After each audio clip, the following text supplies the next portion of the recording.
Nous avons tous entendu parler de fuite de données. Vous savez, quand des quantités souvent importantes de données sont récupérées de façon illégitime en attaquant un serveur ou en usurpant l'identité d'un compte, par exemple pour accéder à une base de données. Dans les dernières en date, on retrouve des données venant des réseaux sociaux comme Facebook ou LinkedIn. Mais s'agit-il là vraiment de piratage, qui est illégal, ou de scrapping, qui lui est légal?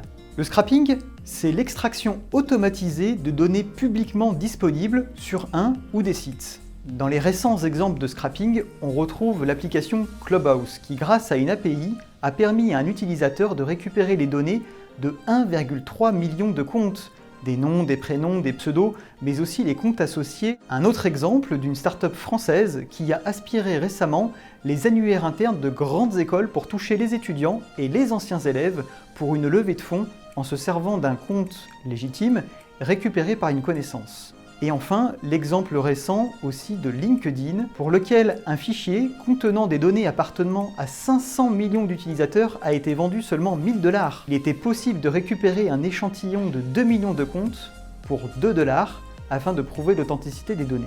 Quand on parle de scrapping, on dénombre 3 genres de scrapping. Le scrapping sur les contenus de sites internet pour récupérer les noms, les emails, les numéros de téléphone dans les mentions légales ou dans des pages privées.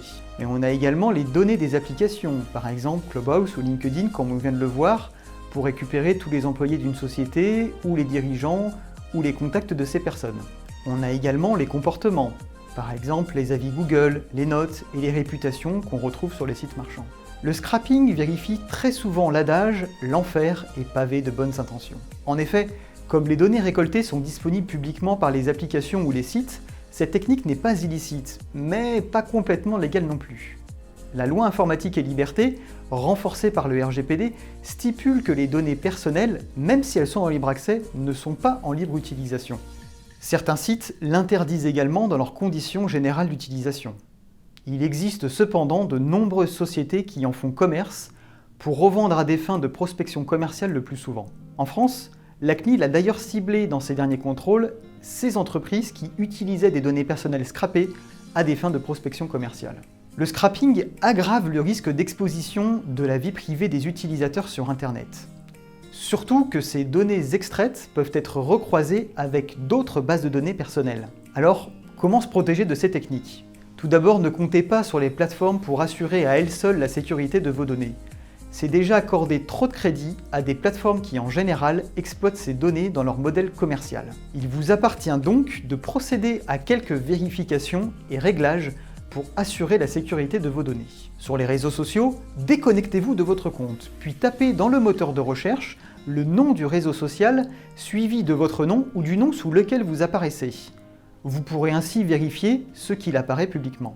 Ensuite, nous vous recommandons de limiter les données personnelles fournies au strict nécessaire, d'utiliser une adresse email dédiée et de limiter l'audience de vos contenus à vos cercles les plus proches. Sur les autres sites pour lesquels un compte serait nécessaire, là encore, réfléchissez à quelles données sont strictement nécessaires et leurs utilités.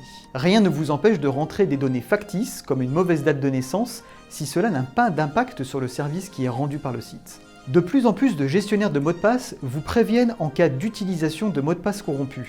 Allez rapidement les changer, car en plus d'avoir accès à vos infos et votre compte, ce dernier pourrait servir pour lancer un scrapping sur la plateforme.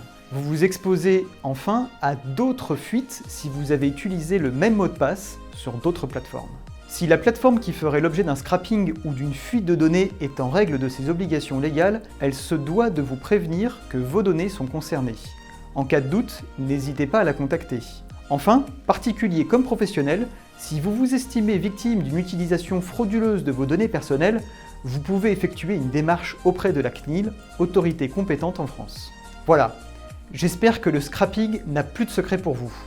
Vous pouvez vous amuser à tester vos profils publics ou sensibiliser à votre tour votre entourage.